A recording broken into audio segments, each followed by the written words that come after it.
আসসালামু আলাইকুম, মীর তৌফিক হোসেন স্বাগত জানাচ্ছি এনটিভির সন্ধ্যার খবরে। সংবাদ সংগ্রহে গণমাধ্যমের স্বাধীনতায় নির্বাচন কমিশন বিশ্বাসী কথা জানিয়ে সাংবাদিকদের শঙ্কিত না হওয়ার আহ্বান জানিয়েছেন প্রধান নির্বাচন কমিশনার AM নাসির উদ্দিন। মাঠ পর্যায়ে আইনশৃঙ্খলা রক্ষায় কমিশন সর্বোচ্চ গুরুত্ব দিয়ে লেভেল প্লেইং ফিল্ড তৈরি করছে বলেও জানান সিইসি। নাজিবুর রহমানের রিপোর্ট। আসন্ন জাতীয় সংসদ নির্বাচন অবাধ ও সুষ্ঠুভাবে সম্পন্ন করার অংশ হিসেবে সোমবার নির্বাচন কমিশন সচিবালয়ে ইলেকট্রনিক মিডিয়ার বার্তা প্রধান ও প্রতিনিধিদের সাথে আলোচনায় বসে কমিশন। নির্বাচনকালীন সময়ে সংবাদ মাধ্যমে নানা চ্যালেঞ্জ সহ নিরাপত্তাহীনতার কথা তুলে ধরেন গণমাধ্যম কর্মীরা। এ সময় সামাজিক যোগাযোগ মাধ্যমে অপপ্রচার রোধে গণমাধ্যমের সহযোগিতা চান প্রধান নির্বাচন কমিশনার। ডিসইনফরমেশন এগুলা অ্যাড্রেস করার জন্য আপনারা একটু গুরুত্বপূর্ণ ভূমিকা রাখতে পারেন।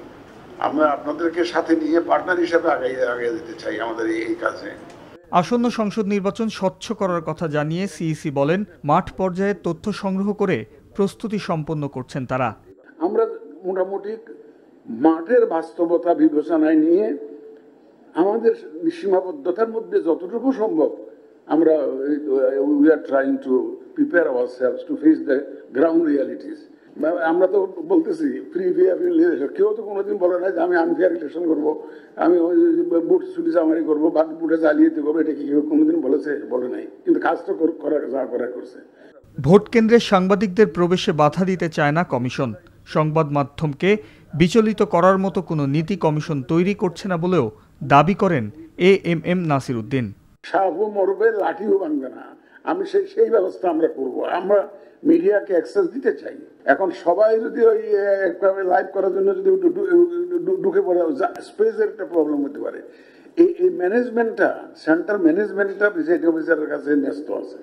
এই জন্য আমরা পারমিশন না, এটা একটা ইনফর্ম করার মতো মনে করেন।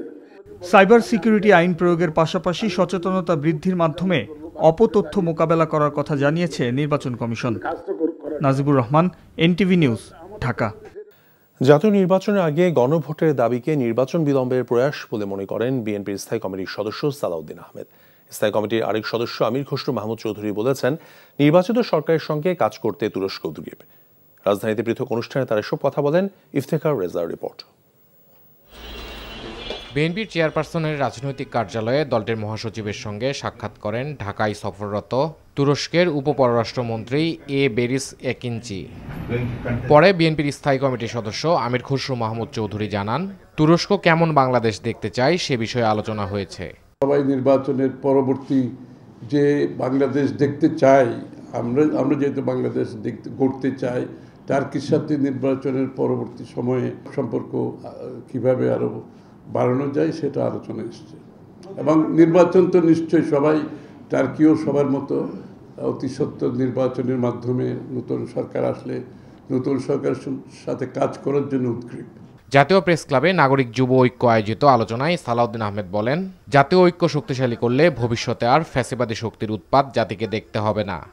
সরকার অধ্যাদেশ জারি করে অথবা আরপিওতে সংশোধনী এনে একটা গণভোট পরিচালনা করার জন্য নির্বাচন কমিশনকে ক্ষমতা প্রদান করতে পারে এবং নির্বাচন কমিশন সেই গণভোটটা করতে পারবে একই দিনে, জাতীয় সংসদ নির্বাচনের দিনে। একটা সুবিধা আছে যে একই আয়োজন, একই অর্থ ব্যয় এবং একই লজিস্টিক, একবার ভোট সেন্টারে যাওয়া। অসুবিধার মতো হচ্ছে আরেকটা জাতীয় সংসদ নির্বাচনের মতো বিশাল আয়োজন করে শুধুমাত্র গণভোটের জন্য দেশকে প্রস্তুত হতে হবে, সেটা হচ্ছে অসুবিধা। কিন্তু ফলাফলে কি, সেটার একটা লক্ষ্য থাকতে পারে, এই নির্বাচন যেন বিলম্বিত হয়। জাতীয় ঐক্য ধরে রাখতে পারলে নির্বাচন বানচালের কোনো ষড়যন্ত্র সফল হবে না বলে আশা সালাউদ্দিন আহমেদের। ইনশাআল্লাহ ভবিষ্যৎ। Iftekhar Reza, NTV news, Dhaka. রাজনৈতিক দলগুলো নিজেদের মতের উপর আটকে থাকলে জাতীয় সংকট মোকাবেলা করা সম্ভব হবে না বলে মনে করেন জামায়াতে ইসলামীর সেক্রেটারি জেনারেল মিয়া গোলাম পরোয়ার। তিনি বলেন, নির্বাচনের আগে জুলাই সনদ এবং নির্বাচন প্রক্রিয়া নিয়ে সবাইকে ঐক্যবদ্ধ হতে হবে। বুয়েট শিক্ষার্থী শহীদ আবরার ফাহাদ দিবস উপলক্ষে জাতীয় প্রেস ক্লাবে আয়োজিত আলোচনা সভায় তিনি এসব কথা বলেন। সম্পর্ক হওয়া দরকার সমতার ভিত্তিতে, ন্যায্যতার ভিত্তিতে। আপনি শুধু আপনারটাই নিয়ে যাবেন, এদেশের সমস্ত নিয়ন্ত্রণ, ব্যবসা বাণিজ্য, শিক্ষা, সংস্কৃতির উপরে আপনি প্রভাব তৈরি করবেন, সমস্ত অর্থনৈতিক স্বার্থ, বাণিজ্যিক বিরাট ভারসাম্য রক্ষা না করে আপনি বাণিজ্যিক বৈষম্যের মধ্য দিয়ে আপনি স্বার্থ নিয়ে যাবেন।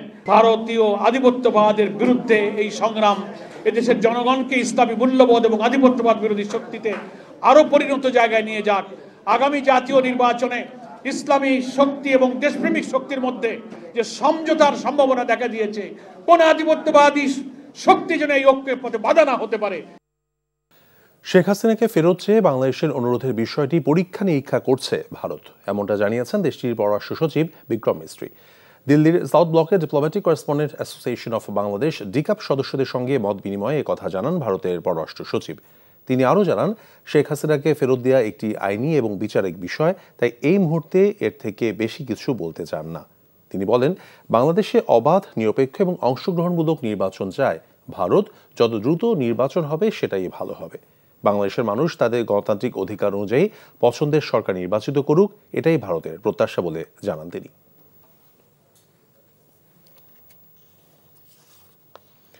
আন্তর্জাতিক অপরাধ ট্রাইব্যুনালের চিফ প্রসিকিউটর মোহাম্মদ তাজুল ইসলাম বলেছেন, আওয়ামী লীগের আমলে আলোচিত কয়েকটি গুমের মামলার তদন্ত প্রতিবেদন চলতি সপ্তাহে দাখিল করা হবে। প্রত্যাশিত সময়ের মধ্যেই মানবতা বিরোধী অপরাধের বিচার শেষ হওয়ার আশাবাদ জানান তিনি।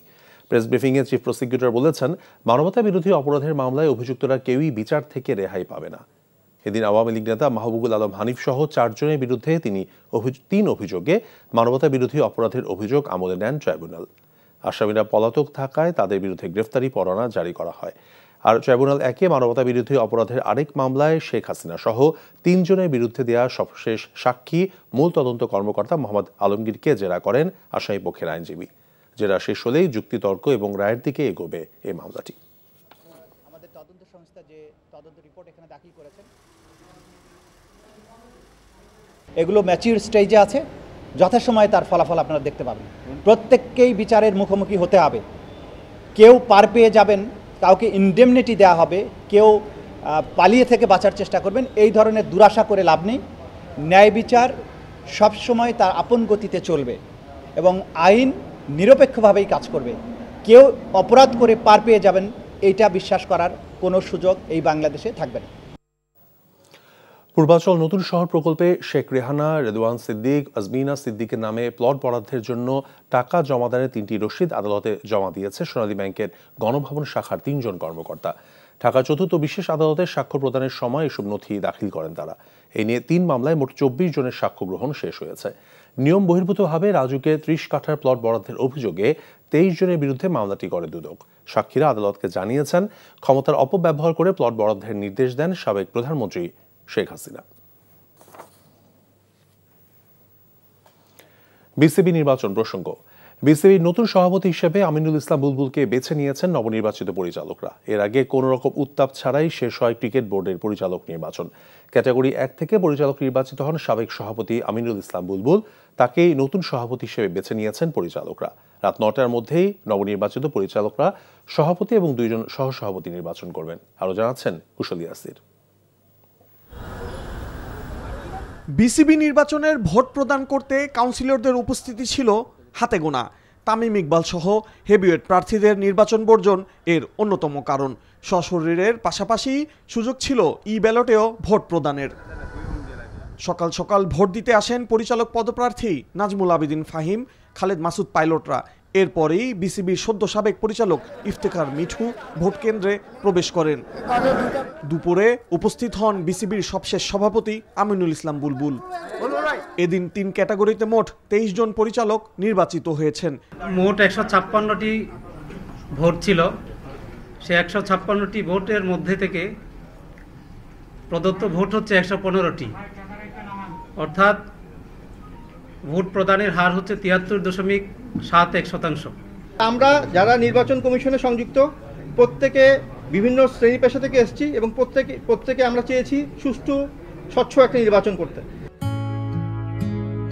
ক্যাটাগরি 1 তথা জেলা ও বিভাগীয় ক্রীড়া সংস্থা থেকে আমিনুল ইসলাম বুলবুলের সঙ্গে রয়েছেন নাজমুল আবেদিন ফাহিমরা। ঢাকার ক্লাবের সংগঠকদের লড়াই তথা ক্যাটাগরি 2-এ ফারুক আহমেদ, ইফতেখার মিঠুরা নির্বাচিত হয়েছেন। সি ক্যাটাগরিতে দেবব্রত পালকে হারিয়ে প্রথমবার পরিচালক হয়েছেন খালেদ মাসুদ। বাকি 2 জন পরিচালক জাতীয় ক্রীড়া পরিষদ মনোনীত। এদিকে আজ রাতেই সভাপতি ও 2 সহসভাপতি নির্বাচনের ফলাফল প্রকাশ করা হবে। এর আগে সরকারি হস্তক্ষেপের অভিযোগে নির্বাচন থেকে সরে দাঁড়ান তামিম ইকবাল সহ 21 জন পরিচালক প্রার্থী। কুশল ইয়াসির, এনটিভি নিউজ, ঢাকা। বিদেশি কোনো শক্তির হাত ধরে নয়, জনগণের ভোটে জামায়াত ক্ষমতায় আসতে চায় বলে মন্তব্য করেছেন দলটির সেক্রেটারি জেনারেল মিয়া গোলাম পরোয়ার। রাজধানী বসুন্ধরায় জামায়াতের আমির ডাক্তার শফিকুর রহমানের সঙ্গে ঢাকা সফররত তুরস্কের উপপররাষ্ট্রমন্ত্রী বেরিস আকিঞ্জির সঙ্গে বৈঠকের পর ব্রিফিংয়ে কথা জানান তিনি। বৈঠকে দ্বিপাক্ষিক স্বার্থ সংশ্লিষ্ট বিষয়ে আলোচনা হয় উভয় পক্ষের মধ্যে। পরে জামায়াতের সেক্রেটারি জেনারেল বলেছেন, তাদের প্রতি কূটনীতিকদের আগ্রহ থাকলেও ক্ষমতায় যেতে বিদেশিদের শরণাপন্ন হবেন না তারা। বৈঠকে নির্বাচন, সংস্কার এবং 2 দেশের পারস্পরিক সহযোগিতা বাড়ানোর বিষয়ে কথা হয়েছে। এনসিপির উত্তরাঞ্চলীয় মুখ্য সমন্বয়ক শারজিস আলম বলেছেন, শাপলা প্রতীক নিয়েই এনসিপি আগামী নির্বাচনে অংশ নেবে। দলের নাটোর জেলার সমন্বয় সভায় তিনি আরও বলেছেন, এনসিপিকে শাপলা প্রতীক না দিলে এই কমিশন আগামী নির্বাচনে সম্পূর্ণ আস্থা হারিয়ে ফেলবে। যে নির্বাচন কমিশন একটা দলকে একটা মার্কা দেওয়ার মতো মেরুদণ্ড দেখাতে পারে না, জাতীয় নির্বাচনে সেই কমিশনের উপর কিভাবে জনগণ আস্থা রাখবে সে প্রশ্ন রেখেছেন শারজিস। যেহেতু আমাদের শাপলা প্রতীক পেতে আইনগত কোনো বাধা নেই, তাই এনসিপি আগামী নির্বাচনে শাপলা প্রতীকেই অংশগ্রহণ করবে, অন্য কোনো অপশন নেই। যেই নির্বাচন একটা দলকে একটা মার্কা দেওয়ার মতো মেরুদণ্ড দেখাতে পারে না, যেই নির্বাচন কমিশন, সেই নির্বাচন কমিশনের কাছে একটা দেশের জাতীয় নির্বাচন, তা আবার অভ্যুত্থান পরবর্তী বাংলাদেশে আমরা কিভাবে আস্থা রাখবো? চট্টগ্রাম বিশ্ববিদ্যালয়ে কেন্দ্রীয় ছাত্র সংসদ চাকসু নির্বাচনের প্রচার পুরোদমে শুরু হয়েছে। প্রার্থী এবং শিক্ষার্থীদের উপস্থিতিতে উৎসবমুখর পরিবেশে চলছে এই প্রচার। গতকাল ক্যাম্পাসে শিক্ষার্থীদের উপস্থিতি কিছুটা কম থাকলেও আজ সকাল থেকে প্রার্থীরা বিভিন্ন অনুষদের প্রচার শুরু করেছেন। লিফলেট বিতরণ, কুশল বিনিময় আর ভোটারদের মন জয়ের চেষ্টার পাশাপাশি নানান প্রতিশ্রুতি দিয়ে ভোট চাইছেন প্রার্থীরা। যেখানেই ভোটের উপস্থিতি সেখানেই ছুটে যাচ্ছে প্রার্থীরা। শাটল ট্রেন ক্যাম্পাসে পৌঁছার সাথে সাথেই হাজির হচ্ছে লিফলেট নিয়ে। নির্বাচনী প্রচারের পরিবেশ নিয়ে সন্তোষ প্রকাশ করেছেন বেশিরভাগ প্রার্থী। পূজার ছুটি শেষে ক্যাম্পাস খোলায় প্রচার শুরু হয়েছে রাজশাহী বিশ্ববিদ্যালয় কেন্দ্রীয় ছাত্র সংসদ রাকসু সিনেটে ছাত্র প্রতিনিধি হল এবং হল সংসদ নির্বাচনের প্রার্থীরা বলছেন, ক্যাম্পাস খুললেও বেশিরভাগ বিভাগে ক্লাস পরীক্ষা এখনো শুরু হয়নি। এজন্য ক্যাম্পাসে শিক্ষার্থীদের উপস্থিতিও কম। তারপরও যারা উপস্থিত হয়েছেন তাদের মধ্যে প্রচার চালাচ্ছেন প্রার্থীরা। তাদের আশা আর কয়েকদিনের মধ্যেই প্রচারণা জমে উঠবে। তবে রাকসু নির্বাচন অনুষ্ঠিত হওয়া নিয়ে প্রার্থীদের মধ্যে শঙ্কা রয়ে গেছে। এর আগে রাকসু নির্বাচন হওয়ার কথা ছিল গত 25 সেপ্টেম্বর। নানান কারণে নির্বাচন পিছিয়ে গেলে নির্বাচন কমিশন নতুন করে 16 অক্টোবর রাকসু নির্বাচনের ভোট গ্রহণের তারিখ ঘোষণা করে। 15 বছরের ব্যবধানে দেশে আবারও অ্যানথ্রাক্সের সংক্রমণ দেখা দিয়েছে। রংপুর সহ দেশের উত্তরাঞ্চলের 3 জেলায় অন্তত 25 জন অ্যানথ্রাক্স রোগী শনাক্ত হয়েছে। গাইবান্ধায় অ্যানথ্রাক্সের উপসর্গ নিয়ে গতকাল এক নারীর মৃত্যুর খবর পাওয়া গেছে। হঠাৎ অ্যানথ্রাক্সের বিস্তার বাড়ায় এবং তাতে গবাদি পশুর মৃত্যুতে শঙ্কিত হয়ে পড়েছেন গবাদি পশু পালনকারী কৃষকরা। সরেজমিন পরিদর্শনে গিয়ে ঘটনার সত্যতা মিললেও তাতে কোনো মানুষের মৃত্যুর খবর অস্বীকার করেছেন স্থানীয় প্রাণী সম্পদ কর্মকর্তারা। জীবন আহমেদের ডেস্ক রিপোর্টে বিস্তারিত। অ্যানথ্রাক্স এই রোগটি গবাদি পশু থেকে ছড়ায়, বিশেষ করে গরু, ছাগল, মহিষ থেকে ছড়িয়ে পড়ে মানবদেহে। রংপুরের পীরগাছা উপজেলার পারুল ইউনিয়নের দেউতি, সৈয়দপুর, আনন্দী, ধনিরাম, পূর্ব পারুল গ্রামে নারী শিশুসহ বেশ কয়েকজন অ্যানথ্রাক্সে আক্রান্ত হয়েছে। এদের বেশিরভাগই হতদরিদ্র পরিবার। গবাদি পশু মারা যাওয়ায় অনেকটা নিঃস্ব পরিবারগুলো। আক্রান্তরা জানালেন, জবাই করা গরুর মাংস খাওয়ার পর তাদের জ্বর আসে, পরে শরীরে ক্ষতচিহ্ন দেখা দেয়। স্থানীয় পশু চিকিৎসকদের পরামর্শে গরু জবাই করা হয়েছে বলে জানান। ডাক্তার আসি বলতেছে, গরু আসা নাই, গরু তোমরা জবাই করে দাও। প্রথমে একটা ছোট গোড়া উঠছিল, গোড়া থেকে এই ঘাও আক্রান্ত হলো, তারপরে জায়গাটা ফুলে গেছিল, তারপরে অনেক ওষুধ খেলাম, আল্লাহর রহমতে এখন ভালো হয়েছে। অ্যানথ্রাক্সে আক্রান্ত হওয়ার বিষয়টি স্বীকার করে এই প্রাণী সম্পদ কর্মকর্তা জানালেন, আক্রান্ত গবাদি পশু জবাই করে তার মাংস খেলে এই রোগে আক্রান্ত হয়। সংক্রমণ যাতে ছড়িয়ে যেতে না পারে সেজন্য ওইসব এলাকায় ভ্যাকসিন কার্যক্রম শুরু করা হয়েছে। তবে মানুষ মারা যাওয়ার খবরটি অস্বীকার করেন তিনি। আমি সরেজমিনে যাই গত মাসের 25 তারিখ। সরেজমিনে যাই, সেখানে 3-4টি গ্রাম ভিজিট করি। সরেজমিনে বাস্তবতা পাই, সেটি হচ্ছে মানুষ আক্রান্ত হয়েছে এবং সেখানে গরু মারা গেছে এবং 4-5টা ছাগলও মারা গেছে। পরবর্তীতে সাথে 26 তারিখ থেকে আমার 9টা টিম পুরা রিং ভ্যাকসিনেশন ঊর্ধ্বতম কর্তৃপক্ষের অর্ডারে তাদের জানানোর সাথে সাথে রিং ভ্যাকসিনেশন শুরু হয়েছে। এদিকে গাইবান্ধার সুন্দরগঞ্জে অ্যানথ্রাক্সের উপসর্গ নিয়ে রোজিনা বেগম নামে এক নারীর মৃত্যু হয়েছে। শনিবার রাতে রংপুর মেডিকেল কলেজ হাসপাতালে তিনি মারা যান। তার শরীরে অ্যানথ্রাক্সের পাশাপাশি হৃদরোগ সহ অন্যান্য জটিলতাও ছিল। এছাড়া সুন্দরগঞ্জ উপজেলার বেলাকা ইউনিয়নের কিসামত গ্রামে 11 জন অ্যানথ্রাক্সে আক্রান্ত হয়েছেন, যাদের মধ্যে 7 জন বেসরকারি হাসপাতালে চিকিৎসাধীন। গরুটে জবাই করে কাটাকাটি করছি, করার পর মাংস বিতরণ করছি। হাড় ফাটা জ্বর এসে থাকি না, জ্বর আইসে সেটা মাথা ধরে। রোগতত্ত্ব, রোগ নিয়ন্ত্রণ ও গবেষণা প্রতিষ্ঠান IEDCR এর তথ্য অনুসারে 2010 সালের 1 জুলাই থেকে 30 সেপ্টেম্বর পর্যন্ত দেশের 12টি জেলায় অ্যানথ্রাক্স আক্রান্ত 104টি গবাদি পশু ও 607 জন ব্যক্তিকে শনাক্ত করা হয়েছে, যার সবই ছিল কিউটিনিয়াস বা ত্বকজনিত অ্যানথ্রাক্স, যাতে কোনো মানুষের মৃত্যু হয়নি।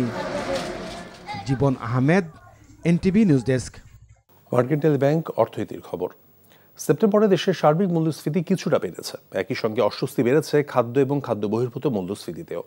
সোমবার বাংলাদেশ পরিসংখ্যান ব্যুরো BBS এর প্রকাশিত প্রতিবেদনে এই তথ্য জানিয়েছে। BBS এর সর্বশেষ তথ্য বলছে, সেপ্টেম্বরে দেশের সার্বিক মূল্যস্ফীতি 0.07% বেড়ে 8.36% হয়েছে, যা গত আগস্ট মাসে ছিল 8.29%। অস্বস্তি বেড়েছে খাদ্য মূল্যস্ফীতিতেও। সেপ্টেম্বর মাসে খাদ্য মূল্যস্ফীতি 0.04% বেড়ে দাঁড়িয়েছে 7.64%। আগস্ট মাসে যেটি ছিল 7.50%। এদিকে সেপ্টেম্বরে খাদ্য বহির্ভূত মূল্যস্ফীতি 0.08% বেড়ে দাঁড়িয়েছে 8.98%।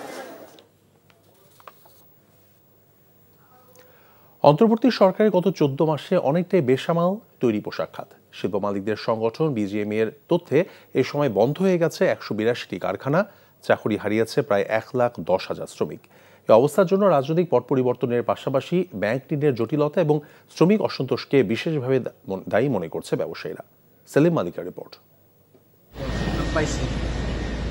স্বৈরাচার শেখ হাসিনা পালিয়ে যাওয়ার পর পালাতে না পারায় কারাগারের দিন কাটছে তার অনেক সহযোগীর। বন্ধ হয়ে গেছে তাদের অনেক শিল্প কারখানাও। নাসা গ্রুপের চেয়ারম্যান নজরুল ইসলাম মজুমদার কারাগারে যাওয়ার পর আর্থিক সংকট ও শ্রমিক অসন্তোষে গ্রুপটির 16টি কারখানা বন্ধ করে দেওয়া হয়। ফলে বেকার হয়ে পড়ে প্রায় 12,500 শ্রমিক। একই পরিণতি বেক্সিমকো গ্রুপেরও। গ্রুপের প্রতিষ্ঠাতা সালমান এফ রহমান কারাগারে যাওয়ার পর ক্রয়াদেশ কমে যায়। বন্ধ করে দেওয়া হয় তাদের 14টি পোশাক কারখানা। চাকরি হারায় প্রায় 16,000 শ্রমিক। তৈরি পোশাক শিল্প মালিকদের সংগঠন BGM এর পরিসংখ্যান দিচ্ছে আশঙ্কার খবর। তাদের তথ্যে গত 14 মাসে সারা দেশে 182টি কারখানা বন্ধ হয়ে গেছে। চাকরি হারিয়েছে প্রায় 1,10,000 শ্রমিক। এক নম্বর কারণ যদি বলি, ব্যাংকের চরম অসহযোগিতা। নানাভাবে ব্যাংকগুলি এখন এই ইন্ডাস্ট্রিকে ক্ষতিগ্রস্ত করতেছে, তাকে ফ্যাসিলিটি বন্ধ করে দিচ্ছে। এর পাশাপাশি আছে গ্যাস বিদ্যুতের সংকট, যেটার কারণে আমরা সময় মতো শিপমেন্ট করতে পারি না। আর সময় মতো শিপমেন্ট করতে না পারার মানে হচ্ছে একটা বড় ধরনের ডিসকাউন্ট অথবা এয়ার শিপমেন্ট, যেটা আমাদের জন্য বিশাল ক্ষতি।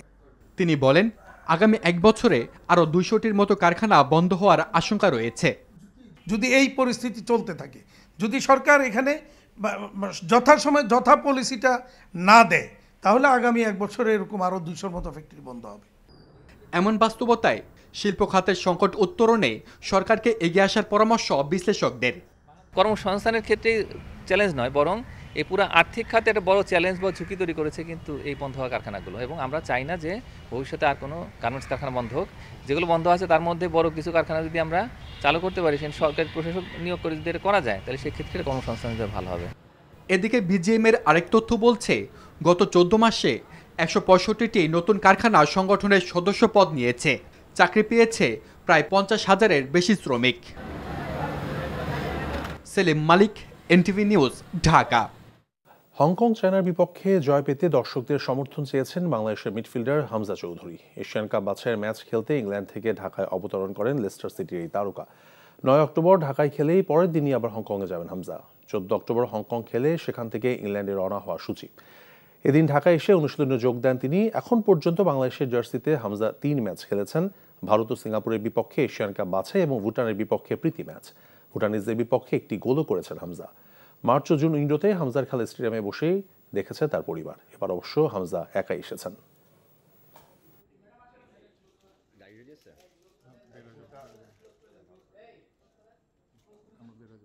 ইনশাল্লাহ আমরা সাকসেসফুল কাম করব 9 তারিখ আমরা হংকং এর সঙ্গে ন্যাশনাল স্টেজে খেলবো ইনশাল্লাহ সবাই আমরা সাপোর্ট দেব এই ছিল সন্ধ্যার খবরে। এই খবরের ভিডিও সহ আপডেট জানতে ভিজিট করুন এনটিভি অনলাইন www.ntvbd.com। এছাড়াও এনটিভির জনপ্রিয় সব অনুষ্ঠান এবং খবরের আপডেট জানতে ভিজিট করুন আমাদের ইউটিউব এবং ভেরিফাইড ফেসবুক পেজ। রাত 10:30টায় রাতের খবর দেখার আমন্ত্রণ রইল। ধন্যবাদ সবাইকে।